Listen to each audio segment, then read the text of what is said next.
Hello everyone, good morning dear student. How are you? Today I teaching with Hindi subject and chapter number 2 Kutch की शेर। तो आज हम कच्छ की शेर के बारे में अभ्यास करेंगे जिसके लेखक हैं हरीश ढोलकिया। तो चलो छात्रों कच्छ की शेर करें। चैप्टर नंबर 2 कच्छ की शेर। आपने कई जगह की शेर की होगी। हमारा भारत देश अनेक दर्शनीय स्थलों में समृद्ध है। सभी स्थलों का अपना सौंदर्य और महत्व होता है। गुजरात उनमें से एक अनूठा राज्य है। गुजरात का एक विशिष्ट जिला है कच्छ, जो गुजरात का अत्यंत रमणीय प्रदेश है। उसका पौराणिक महत्व भी है। अनेक दर्शनीय स्थलों के वैविध्य के कारण उसे म्यूजियम भी कहा जाता है।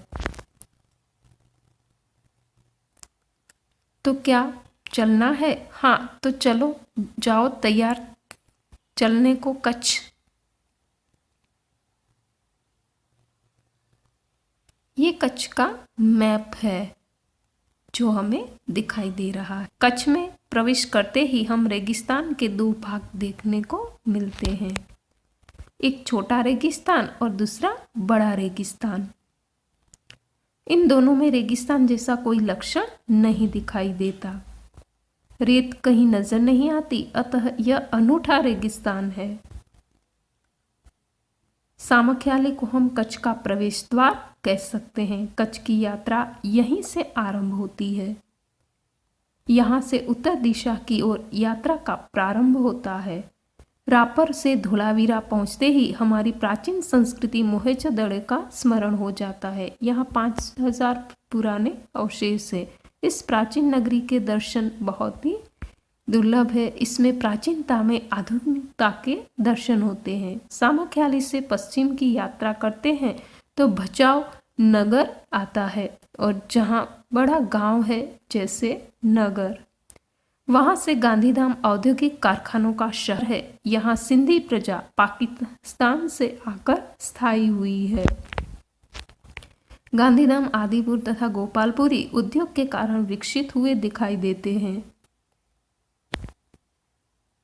आदिपुर में गांधी स्मृति तथा पास ही कंडला बंदरगाह बड़ा महत्व है यहाँ की प्रजा के लिए। कंडला से दक्षिण की ओर आगे बढ़ेंगे जहाँ भरेश्वर अति प्राचीन जैन यात्रा धाम है। संगमरमर से बना 2500 वर्ष पुराना जिनालय भूकंप में खंडित हुआ। उसके पुनर्निर्माण का कार्य जोरों से चल रहा है। इसे आधुनिकता का स्पर्श मिला है। मुंद्रा शहर तहसील मुख्यालय भी है। समुद्र के किनारे बंदरगाह विकसित हुआ है। यहाँ कुछ प्राचीन इमारतें हैं। बड़ा प्राचीन नगर है। यह शहर राजा के महल, पवन चक्कियों तथा समुद्र तट के कारण अधिक दर्शनीय बना है।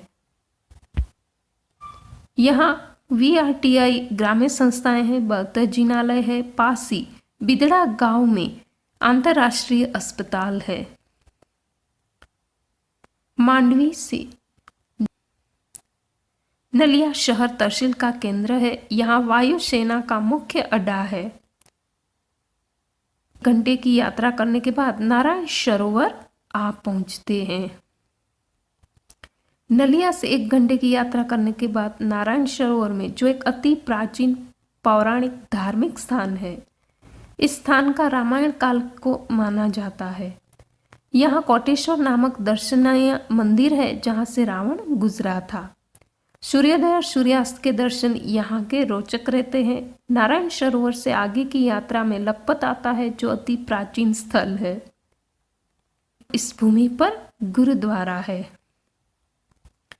एक समय का समृद्ध शहर, उसके बगल में लखपत से माध्यम कच्छ की ओर हाजी पीर मुसलमानों के लिए श्रद्धा का केंद्र आता है। यहाँ पीर का मजार है। रेगिस्तान की झांकी यहाँ से होती है।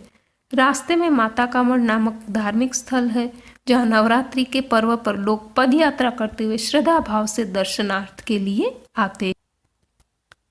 आगे नखत्राना प्राकृतिक नजारों का केंद्र बना है। रास्ते में यक्ष मुरेश्वर मंदिर, वांढाई जैसे मनोहारी प्राचीन स्थान भी आते हैं। देखो, यह अब कच्छ का मुख्य केंद्र भुज है। उसे देखते ही उसके वैभव का परिचय होता है। आईना महल, प्राग महल, टावर, स्वामीनारायण मंदिर, हिल गार्डन, हमीरसर तालाब, भुजिया पहाड़, लोक संग्रहालय, विश्वविद्यालय आदि के दर्शन करके हम आनंद ले सकते हैं। इससे आगे सन 2001 के भूचाल ने इसे खंडित, यहाँ की प्रजा ने उसको फिर से नया रूप दिया और उसे और भी सुंदर नगर दिशा की ओर खावड़ा में काला डूंगर आता है। पहाड़ पर चढ़कर रेगिस्तान की झांकी करना एक अनूठा अनुभव है। देश भर में लोग यहाँ आते हैं। रणोत्सव में सफेद रेगिस्तान को देखना एक आनंददायी घटना है। भुज से अंजार भी जाया जाता है। आगे बढ़ते हुए सृजन संस्था में यहाँ की प्रजा की हस्तकला का परिचय होता है जो अंजार में स्थित है। यहाँ से आदिपुर कच्छ यात्रा पूर्ण होती है। कहा जाता है कच्छ नहीं देखा तो कुछ नहीं देखा। कच्छ गुजरात का गौरव है और दुनिया भर के लोगों के लिए किसी भी मौसम में दर्शनीय